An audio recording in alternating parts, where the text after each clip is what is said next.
Well, good morning.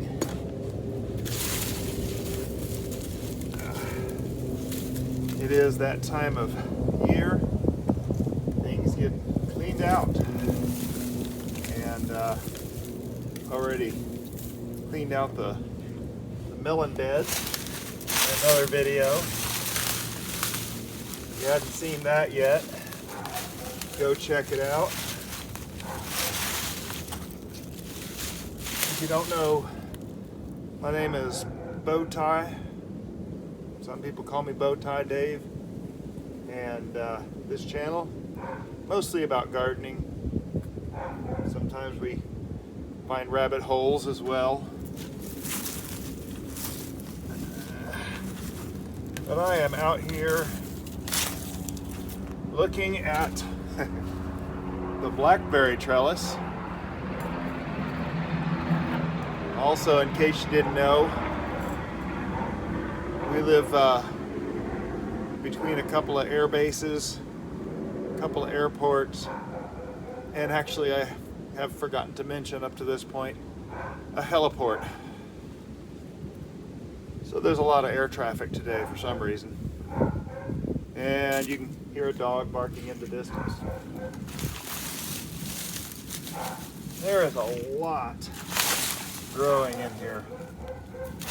And I have been admittedly neglectful of this area, much to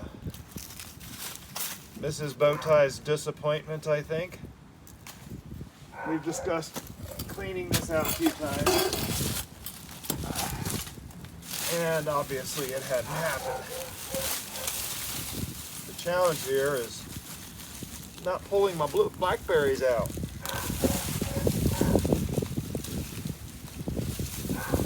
So I have to be kind of careful what I pull out here.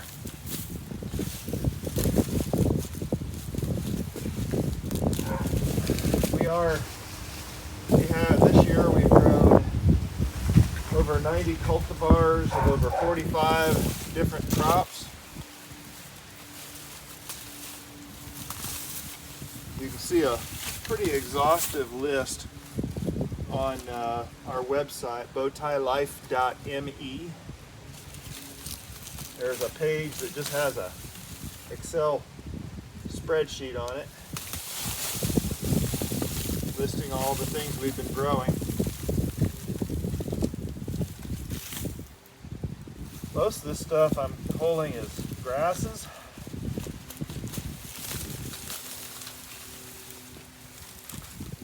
There is some of what I'm calling right now leaf flower, though I'm not sure what that is. I'm not sure if that's the right name for it.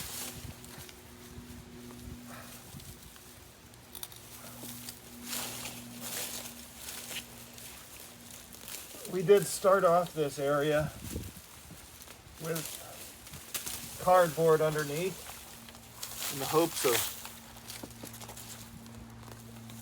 curtailing any robust weed and grass development. Yeah, that's kind of funny.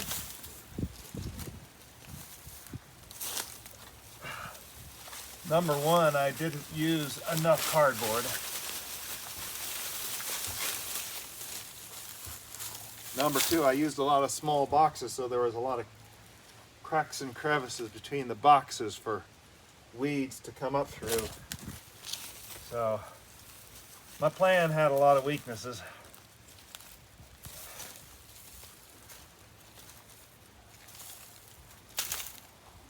We have a goji berry bush over here I'm going to work my way towards.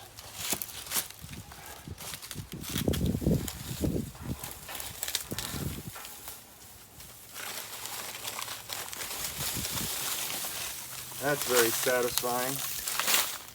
Nice big old hunk of grass. Nice when I can find the base of a big old piece of grass and get a lot out at once. So our goji berries issue. Oh, am I pulling a goji? I think I am. Huh. That goji rooted itself. These are roots from here to here. I had actually buried some of this goji berry in the hopes that it would do that. And sure enough, it did. I'm gonna take down these shepherd hooks before I knock myself in the head with one of them. They are kind of in the way. We're weeding right now.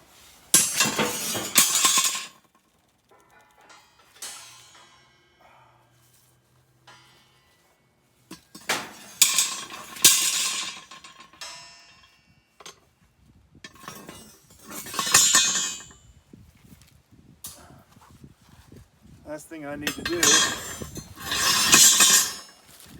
get knocked out on camera, right? Okay, so let me find that goji again, because I just noticed something. So I stuck a section of this goji in the ground, or maybe it just touched the ground, but it's starting to shoot out up here and up down here. So I need to get that buried again before I'm done.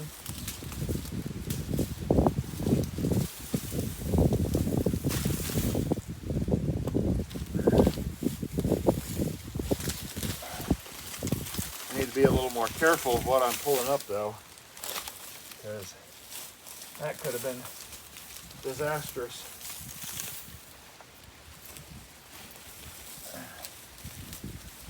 Not that goji berry isn't a very robust plant anyway, but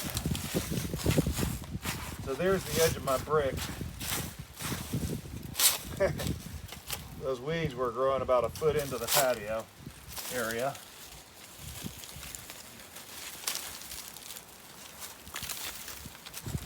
But yeah, you got to be careful when you're doing the old weeds, because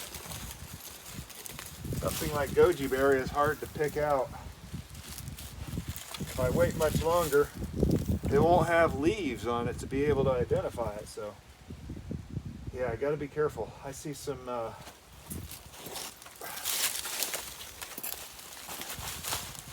what I'm calling leaf flower. So this is the leaf flower here. It's got a whole bunch of little leaves, and there's little seeds on the ends of this lined along the stem underneath each leaf. There's little seeds. So it's a prolific self-seeder. Oh my, we have a new goji berry bush. Looky there. It has really come out. I remember planting this one in the hopes that it would do that. Got 6 or 8 little shoots coming out of it. That's exciting.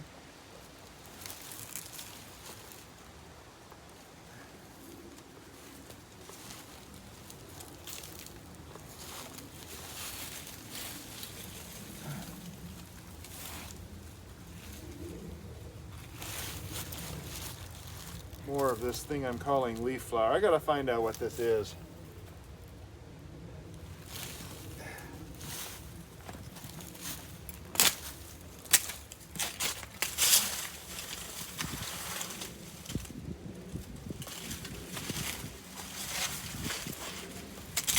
Some Virginia buttonweed, I think. It's kind of like the Mexican rough clover, except the leaves are slender and the little flowers have only 4 petals. Yeah, that's it. Virginia buttonweed.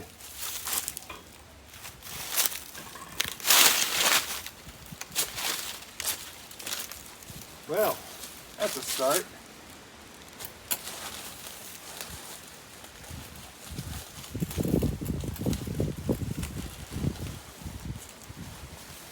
Well, rather than boring you with my ramblings, I guess, we got a good start over here in the, well, I got a little grass over here in the goji berry bush, and I think this thing's going to survive. If you followed along this year, during the 2 hottest months of the year, my goji berry was dropping all its leaves And I thought I'd killed it somehow. I'll admit I panicked a little bit, but apparently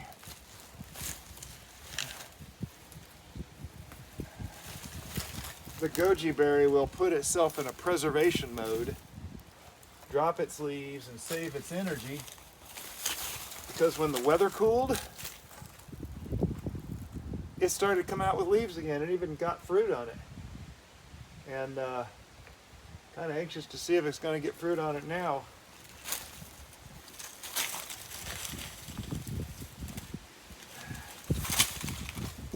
There's Mexican rough clover that I mentioned earlier.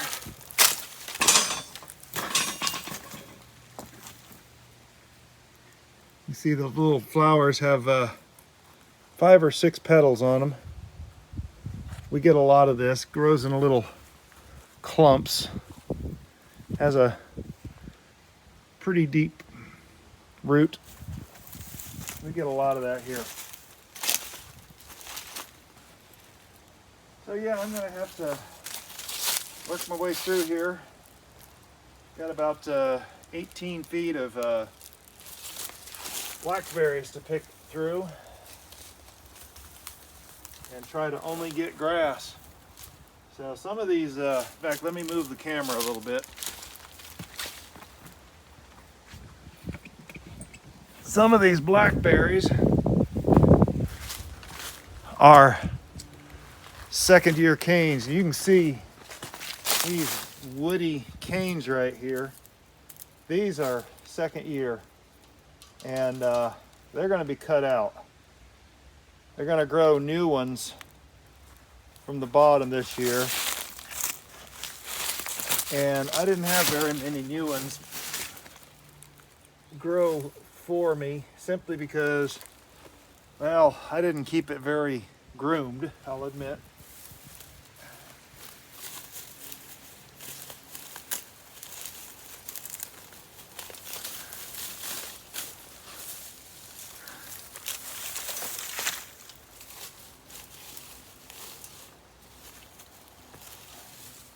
I'm wearing gloves because of things like this. Little spikes all along these leaves. What on earth? That is one scary weed right there.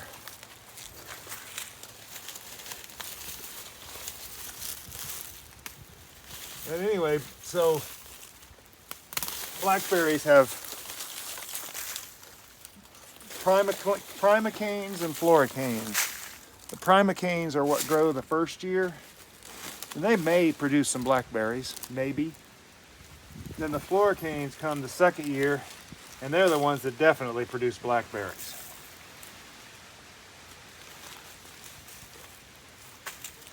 On these thornless ones that I've got, the first year canes, it's not expected to produce much.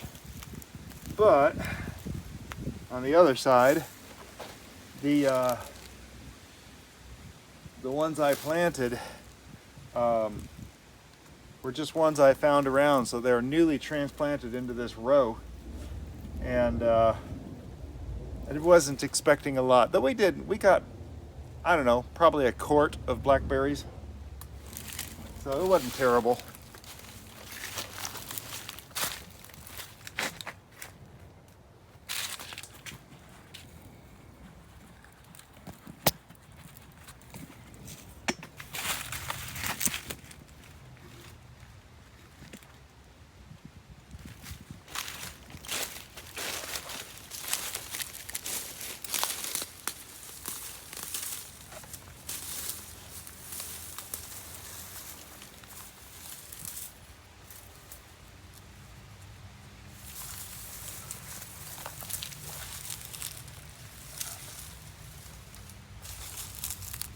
Yeah, see, now here is a new cane right there.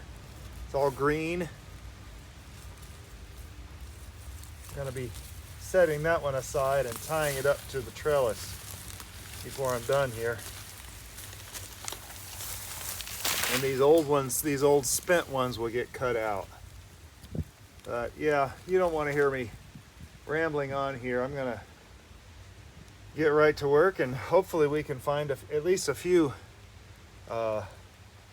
canes, new primacanes that will be growing this year. Again, I don't quite have the sequence down right on these blackberries, so yeah, it's not perfect this year. There we go, speeding up the camera.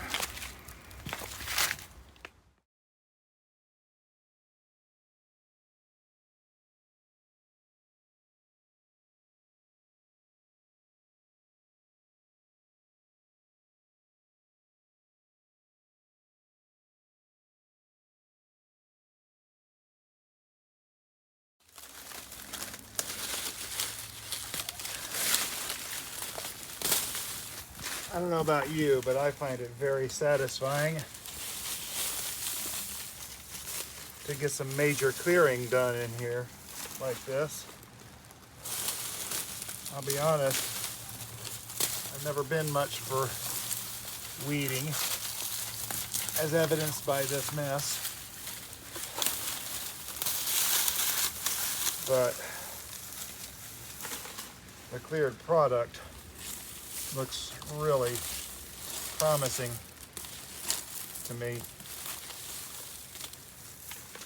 New space, new ground, new growth.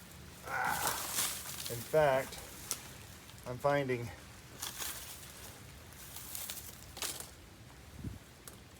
thornless blackberry primacanes all through here that I can't wait to get tied up after I cut the old stuff down.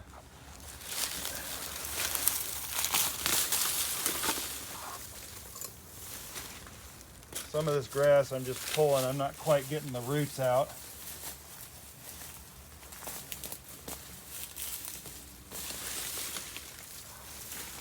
I'm not too worried about it. Maybe I should be, I don't know.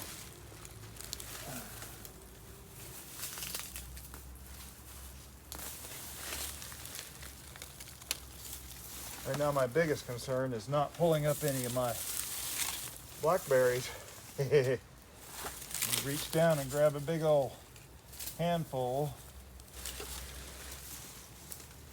And oops, there's a blackberry in the middle of it. Oops.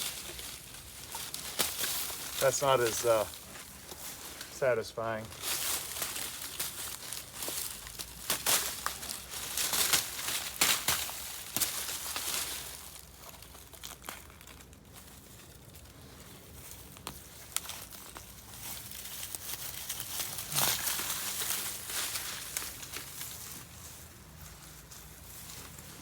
So as far as the blackberries are concerned, I got a couple in pots here. Ooh, and I see this one's already starting with new canes. I left them in the pots because I wasn't quite sure what I wanted to do with them all yet. But after a year of being here almost, I think I have a pretty good idea of what I want to do. And I'm very happy with having the blackberries here.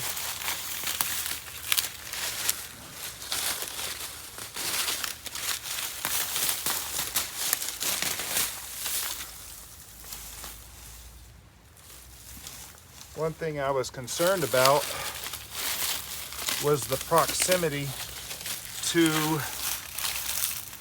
the pomegranate tree right above me. And I knew it wouldn't get a lot of sun.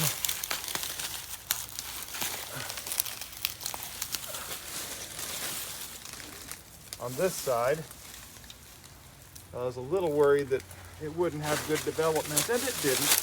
It didn't quite develop as good as it could have because of the shade. But my biggest quandary was I wasn't sure how to take care of these pomegranates yet. And I've been researching it. There's a half a pomegranate in a organza bag. I wasn't quite sure what to do with these pomegranate trees, and So I've been researching and watching videos and asking questions. I haven't had very many answers, which is also a little discouraging. But I don't think my pomegranate trees are supposed to be as messy as they are. I think they're supposed to be like real trees.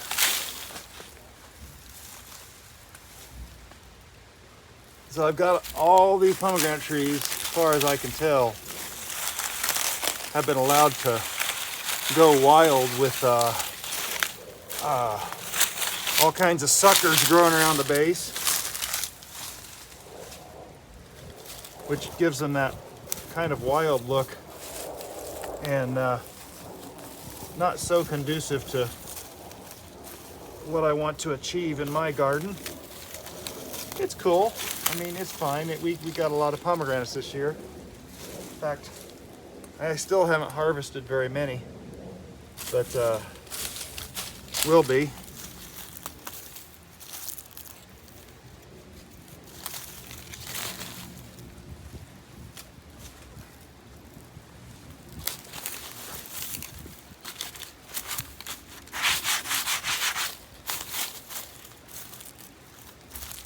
That's our special stepping stone that Dan and Donna gave Mrs. Bowtie when her mom passed. Still has a special place in our hearts, of course. Special place in the garden.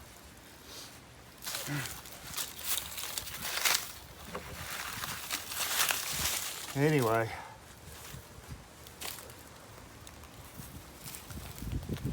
I'm rambling on again.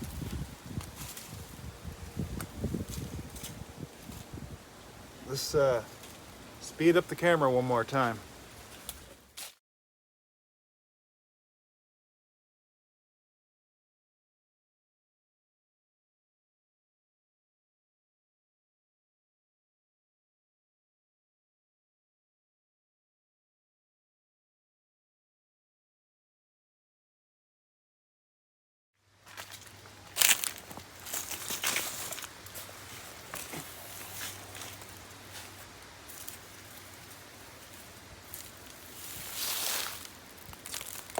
Some tape I forgot to pull off a box down there. Oops. One thing about the boxes here, I am going to be raking up all the paths, and we're going to be replacing it with the Sunbelt ground fabric, the heavy duty commercial grade stuff, so that we don't have as much weed incursion. But I want to talk a minute about these blackberries. And these are thornless, so I really don't need the gloves, but we have couple of examples here. First off, we have this brown one here, and it's brittle. It is very brittle. So I don't believe there is any more life in that. Looking down in the pot, well, we are going to be getting rid of these pots, but this one here is very brittle. These are second year. These canes are at the end of their second year, and they're brown, and these can be cut because they're not going to grow anymore. What's going to grow is stuff is going to grow from the bottom of these brand new canes. Now, notice on this cane right here, and it got stuck here. Let me see if I can get it unstuck, because I want to train this thing up over the trellis. But you'll notice this one is supple, it is bendy, it's mostly green, and of course it's still growing. So now apparently it got broken off in the end somehow. Don't cast any suspicious glances at me, please. I'm already confused enough as it is. This is still my first year of dealing with these blackberries, but this is finishing its first year, and you can tell because down at the base here it's starting to get a little bit of brown. These leaves are looking pretty mature. It's at the end of its first year, which means this thing is going to be shooting out and giving us blackberries next year. So this thing here, this green thing, we need to go and tie up. So let's set that aside for just a minute. Now this brown thing here, you hear that snap? This brown thing is what gave us our blackberries last year, our quart. We didn't have a lot. Remember, we just bought the property. We're still figuring things out. We just planted, and well, these are in a pot too, so I wasn't even sure how much these were gonna grow. But this, I'm gonna cut that back pretty close to the ground, and I'll be honest, I'm gonna take this out. I'm actually gonna plant them right here. You saw me in the video cleaning up this pomegranate right here. It doesn't have nearly as many scraggly suckers on the bottom, and I was afraid that the suckers might have pomegranates on it. None of them did. The pomegranates are all on the big trunks. There's still one over there I might cut, but so we're gonna have more sun in here this next year, and I'm having more hope for stuff growing on this side over here. So that's a good thing. That's an exciting thing. But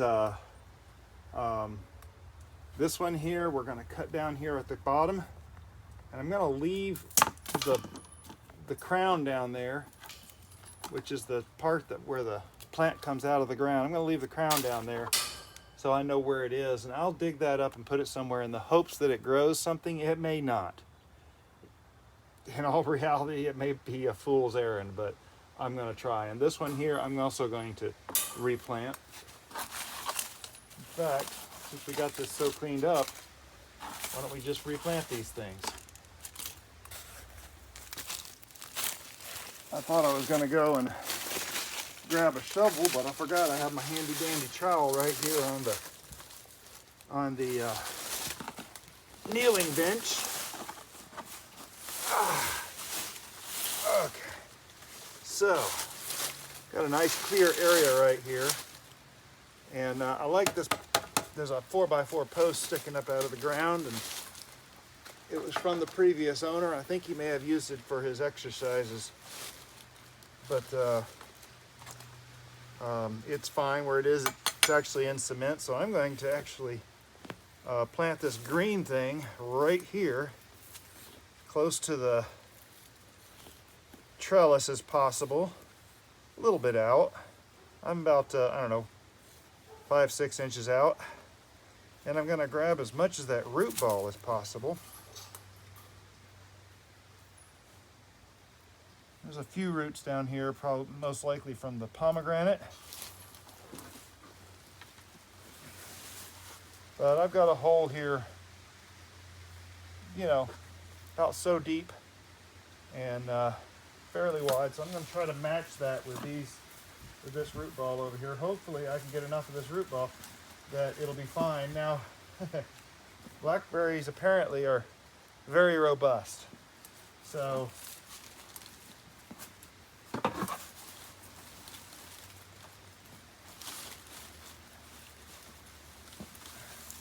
I got a little bit of root ball sticking out the bottom there, and I'm going to get that long thing sticking that way.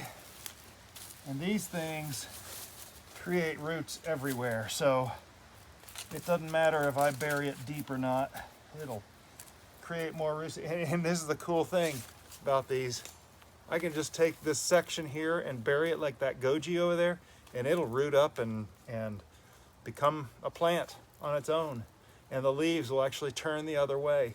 It's the wildest thing. But yeah, so what we're gonna do here, we're gonna take these two branches. I'm gonna come around the other side.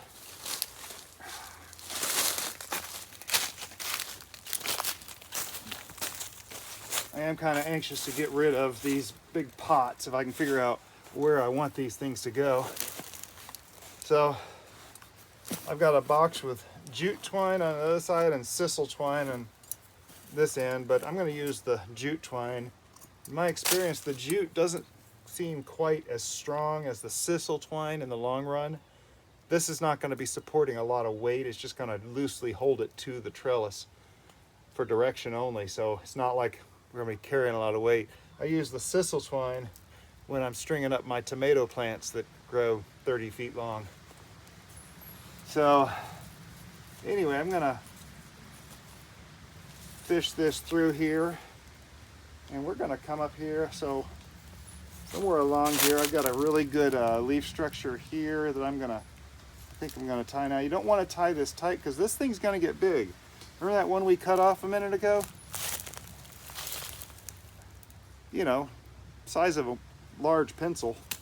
So I'm gonna tie this thing, let me tie it down here first. Over a horizontal piece and around a vertical piece, just to make sure it holds in the same place. Now, when I tie my knots, and one of these days I'm gonna have to do a close-up, I always tie a square knot, not a granny knot. And I will have to do a short video on the difference. It's very easy, but it's worth learning. Because if you tie a proper square knot, your knot will never come undone. And at the end of the season, the only way to get this jute or Sisal twine off is going to be to cut it. In fact, I should have a knot right up here somewhere. Well, this already, oh yeah, sure enough, here we go. Let me reach off camera. This is another Blackberry we'll be cutting, but there is a loop of jute twine from last year that's held that Blackberry up all year long. So we'll talk about what a square knot is versus a granny knot. That's the names I know them by. I'm sure there's a more official name, but that's just what I know them by. Yeah, I was a Boy Scout.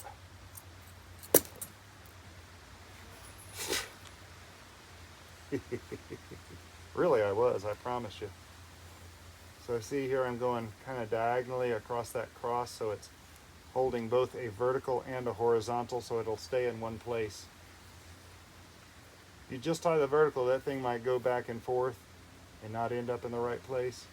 It's not tight. I can still stick my finger through there. I'm going to tie in here. Perfect square knot every time. So that is all that's going to, now there's a little bit of browning up here. Did not notice that. I'm going to find my cutters here, and I'm going to cut this browning off to try to encourage more growth, hopefully from this node right here. This node looks a little confused, which makes me wonder if maybe this was in the ground somewhere. So yeah, that's what we're doing. We're taking out the old brown stuff and putting up this green stuff, and this stuff will grow. This thing will take off and be a new Blackberry producing vine. So a little over halfway done with the weeding down there, so I'm going to move the camera around and do some more weeding. I'm really finding this satisfying, more satisfying than I thought I would.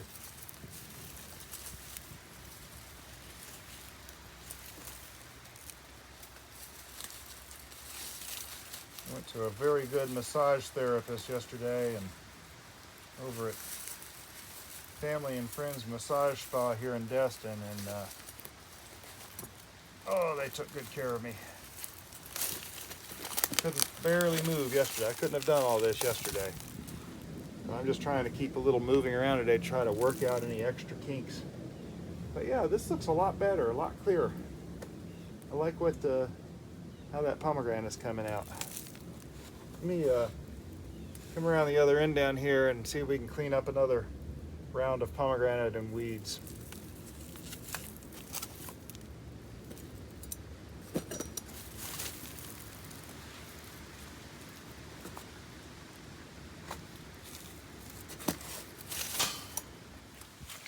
So this is a perfect example of what I'm talking about.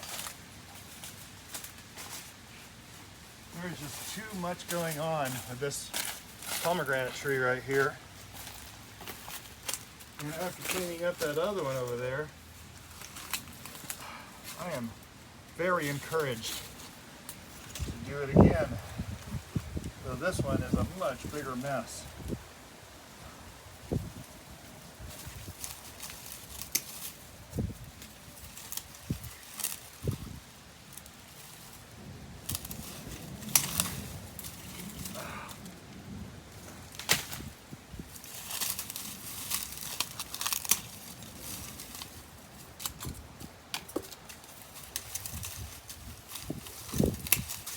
clean this up. And notice as I pull out, there's no pomegranates on these suckers I'm cutting off. But I'm looking in here and I see 1, 2, 3 trunks. This one actually splits off into a couple of its own suckers. I think I'm going to try to remove those suckers as well. So hopefully we'll end up with 3 trunks here when we're done. Well, wouldn't that be a lark? I can't imagine. You know, Gardener Scott was talking about when he moved into his new property that he's at now. He's been there, I think he's in his 3rd year now. But he was talking about he was going to spend a year just watching things. And I'll admit, I didn't completely get it. And when we got this property, well, I'll tell you what, when we got this property, I had some visions that I wanted to do the beds, a lot of the beds, but I didn't have complete vision, so I knew kind of the direction I wanted to go. And so we did start on a lot of things right away, but I did start watching, and in a year I learned a lot. I didn't touch the pomegranates because I didn't know what to do with them yet. So I had to learn. So now I've learned and I figured out what to do with the pomegranates. And so from here on out, I'm going to do a lot better with them. They're going to look a lot neater. I thought they were supposed to look like this. I didn't know. I'm still new at this, so I'm still learning. And we're going to figure this out together.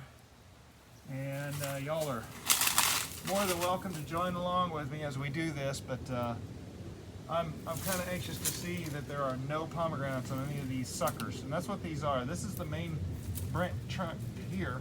Actually, the main trunk is over here. I think at one point this may have been a sucker. I'm not sure, but I'm going to leave 3 in here because they're pretty well established. But all the rest of this, all these little things in here are all suckers, and they're sucking the life out of the tree. And if we get rid of the suckers, the tree itself will actually produce better and do a better job of creating fruit. So, not sure what that means, but that's what I'm learning at least. And so, let's just speed up the camera and get to this then. See if we can't clear the weeds out and this all these suckers at the same time.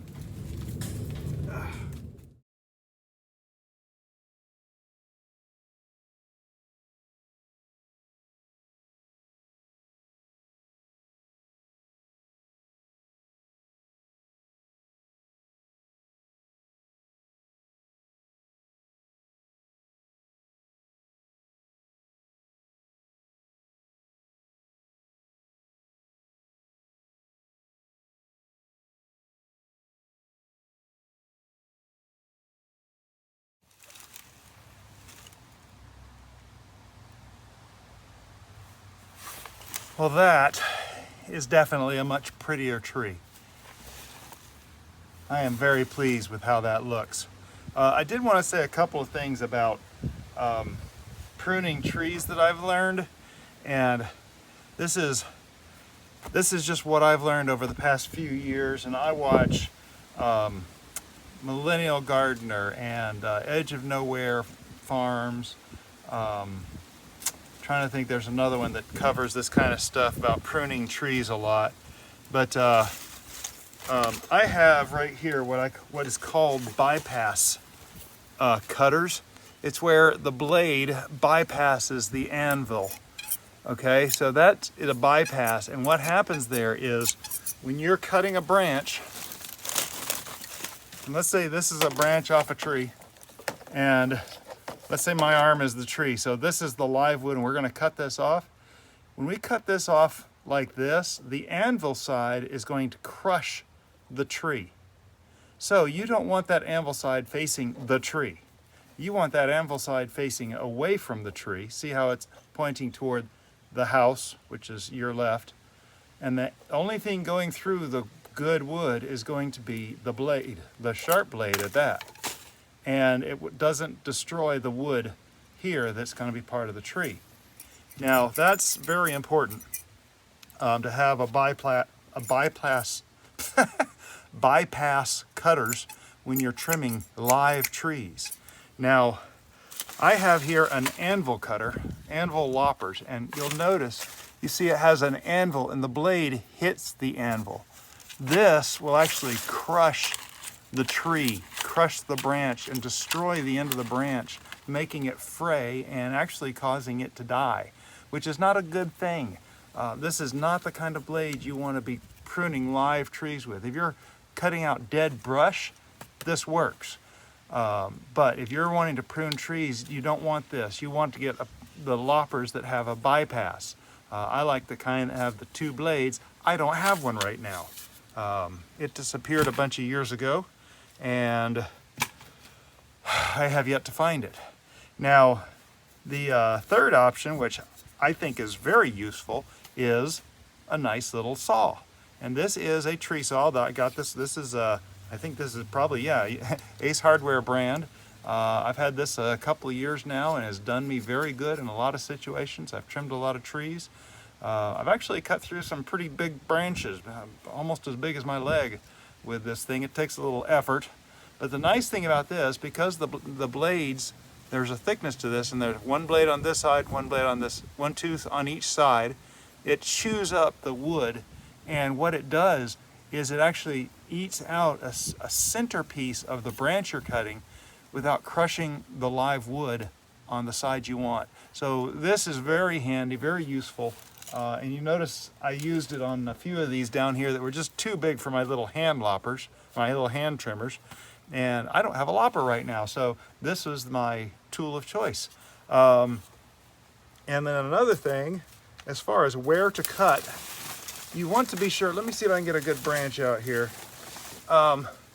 You want to be sure and cut just above the collar. Now, we've all seen branches.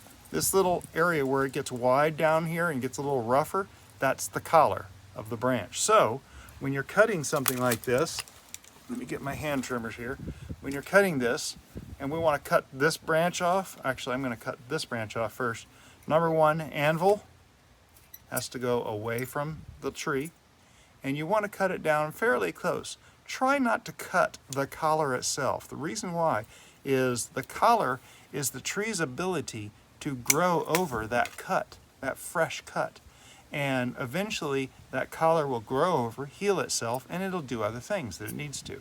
Now this collar here kind of goes at an angle. I could come in here at an angle anywhere like this. Again, anvil, blade is toward the tree, anvil is away from the tree. You want to be sure and get pretty close to that collar, but try not to nick the collar. So that's something to keep in mind.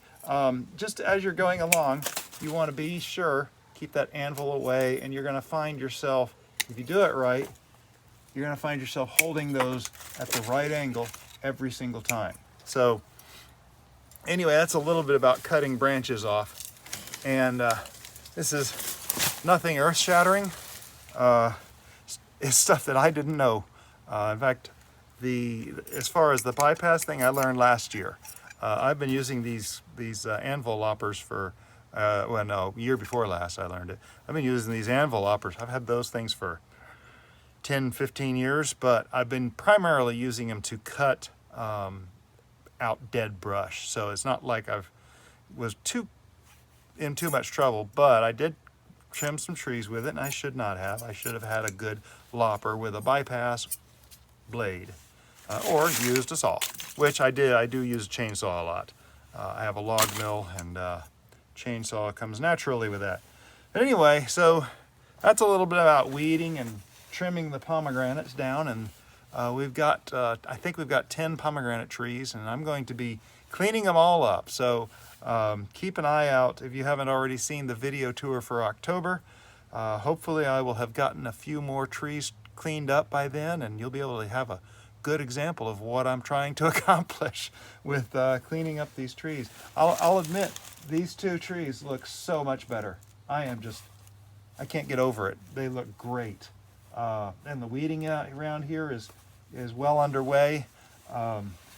This is going to be a much neater yard in the future. I'm feeling very certain. So anyway, if you found this educational at all, first off, thank you for watching this long. I know the lesson on the trimming kind of came late in the video here, but if you find this educational or entertaining, please click the thumbs up and subscribe to the channel, because we put out right now.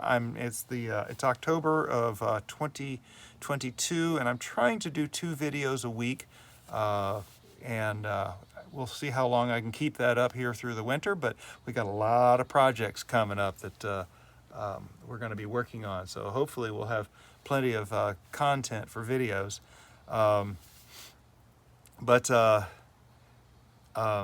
Yeah, subscribe to the channel and for more stuff coming out if you found it useful.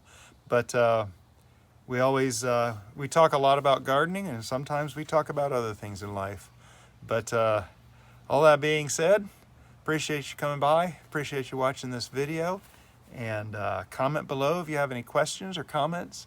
I still respond to all the comments on my videos, and as always, have a blessed day.